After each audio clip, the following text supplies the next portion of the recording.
Good morning all of you, how are you? कैसे हो आप सभी?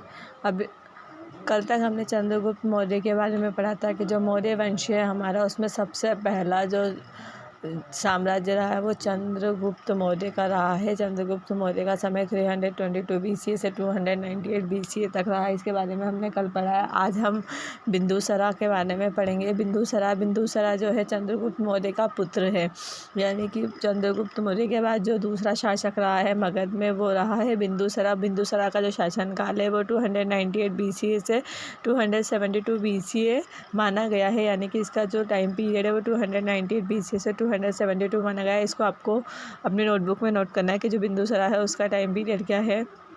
इसको हम स्टार्ट करते हैं। Bindusara was the son and successor of Chandragupta who was called Amitrochates by Greek authors, यानी कि बिंदुसरा जो है वाजा सन यानी कि पुत्र है किसके? चंद्रगुप्त मौर्य के।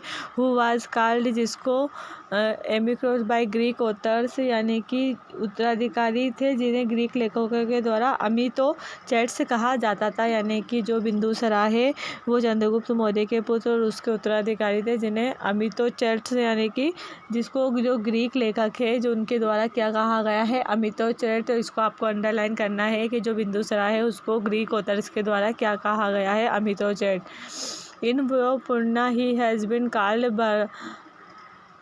भद्रसारा and in Jain text he has been called सिंहासना।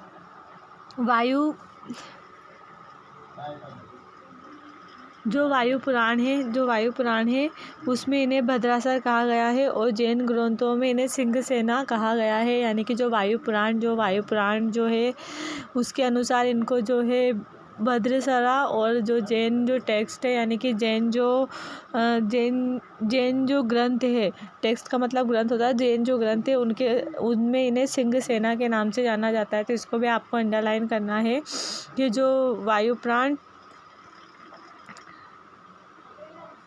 और ये जो है उसमें इसको क्या किस नाम से जाना गया है। तो आपको इसको अंडरलाइन करना है कि जो in Vayu Purana he has been called the Bindusara in Bhadrasara and Jain text के अनुसार को सिंहसेना कहा है। He conquered the distant south Indian region also and include them in Magadha empire. इन्होंने जो है कॉन्कर्ड का मतलब होता है जीत लेना, जो साउथ इंडियन जो क्षेत्र थे यानी कि जो दूर के यानी कि डिस्टेंट साउथ यानी कि जो दूर के जो दक्षिणी भारतीय क्षेत्र थे उन पर भी इन्होंने विजय प्राप्त कर ली थी और उन्हें किस में शामिल कर दिया था? मगध एम्पायर, जो मगध साम्राज्य था उसमें इनको शामिल कर दिया था। According to Divyavadana, a Sanskrit anthology of Buddhist tales, two revolt took place in Takshila during his reign, and to crush that revolt firstly Ashoka and then his elder brother Shushim was sent, यानी कि जो दिव्यावादन है उनके अनुसार जो बौद्ध कथाओं की एक संस्कृत की जो संकलन है, यानी कि अकॉर्डिंग टू दिव्यानंद एंथोलॉजी का मतलब होता है संकलन।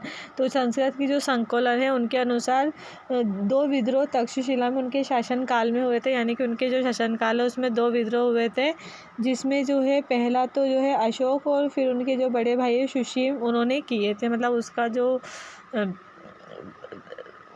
उसको जो संभाला था वो जो है अशोक और उनके भाई सुशीम ने संभाला था। In the royal court of Bindusara Greek ruler Antiochus I first appointed a person named Deimachus as a ambassador royal court, यानी कि बिंदुसरा का जो शाही दरबार था उसमें जो ग्रीक रूलर यानी कि जो यूनानी जो शासक रहा है एंटियोकस प्रथम, उसने जो है अपने वहाँ से एक व्यक्ति को राजदूत नियुक्त किया था जिसका नाम था डाइमाचस, जिसको है डाइमाचस के नाम से जाना जाता है।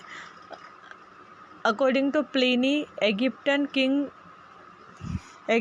King Philadelphus Ptolemy II had sent an Egyptian ambassador named Dionysius in Bindusara court, और जो प्लानी के अनुसार जो इजिप्टियन मतलब मिस्र के जो राजा थे जिसका नाम फिलाडेल्फस था, उसने जो है उसके दरबार में एक राजदूत भेजा था जिसको डायनोसियस के नाम से जाना जाता है। इसको भी आपको अंडरलाइन करना है कि जो ग्रीक रूलर है उसने कौन सा राजदूत भेजा है, और जो मिस्र के जो